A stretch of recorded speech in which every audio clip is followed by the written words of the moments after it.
Once again, it is good to see all of you here this morning, knowing and praying that you are in good health, and knowing and praying. Would I be correct in saying that somebody in here, maybe just one person, is living in heaven in 2011? Would I be correct in thinking that? Amen. Maybe more than one person? Mm-hmm. Yes. Because, my friends, as we declare a thing, then that thing that we declare, that thing that we express, becomes true for us. That becomes our truth. So we declare abundance, and we declare good health, and we speak words of love and harmony, then guess what? That becomes our truth. Regardless of what anyone else around us is manifesting or expressing. Does that make sense? Yes.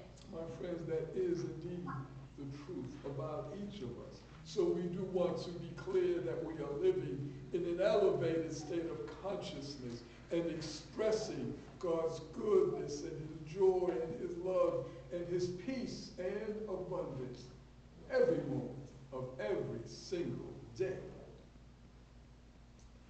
Our lesson title for today is The Lenten Experience.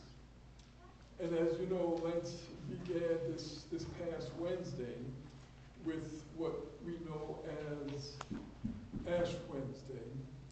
And we hope that you read your daily word on Wednesday. And for those of you that have Keep It True Lent, we hope that you read that as well. We had our regular Wednesday prayer service after the Course in Miracles study group. And we had a good discussion. We had a lively discussion about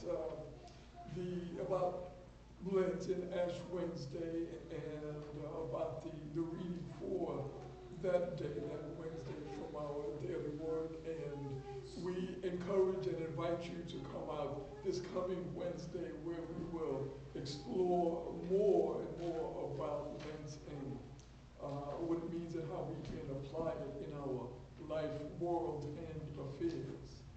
Everyone should have a sheet that looks like this in your bulletin. Will you pull that out? Because what we've done is we have summarized some of the key points about Lent, or at least what Lent is about and what Lent means and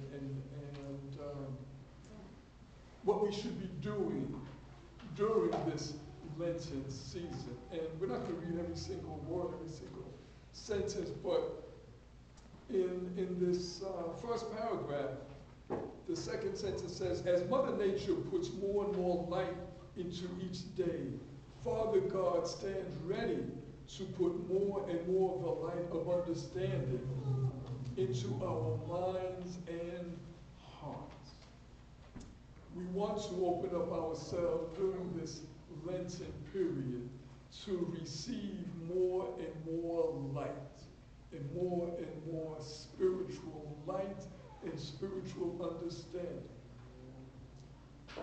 It goes on to say, spring awakens life in the earth, and Lent should awaken life in our minds and bodies. Now, if you have a pen or pencil, you may want to underline that. Lent should awaken life in our minds and in our bodies. We're talking about awakening. We are talking about kind of beginning again. We are talking about awakening life in our mind, in our consciousness, in our thoughts, as well as in our physical body. Because the body and the mind go together. Guess what? If your physical body isn't feeling well, isn't expressing well, then that impacts your ability to meditate, doesn't it? That impacts your ability to think positive thoughts continuously. So we are talking about our mind and our physical body.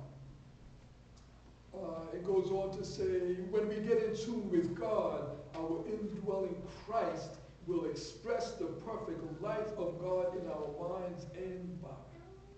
Underline, when we get in tune with God. Because that's our goal. That's our task. That's our objective. To get in tune, to become more and more at one with God. God dwelling within us. Because as we do this, then we will express what?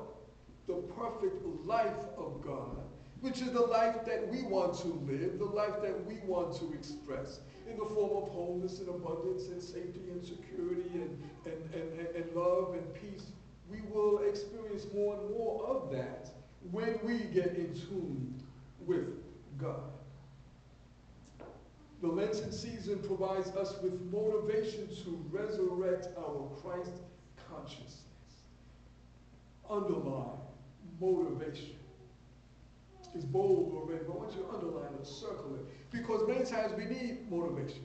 Why do we need motivation? Well, there's a negative motivation actually that we have, but we need to be positively motivated because we are so involved, and we have to be involved in our day-to-day life, world, and affairs.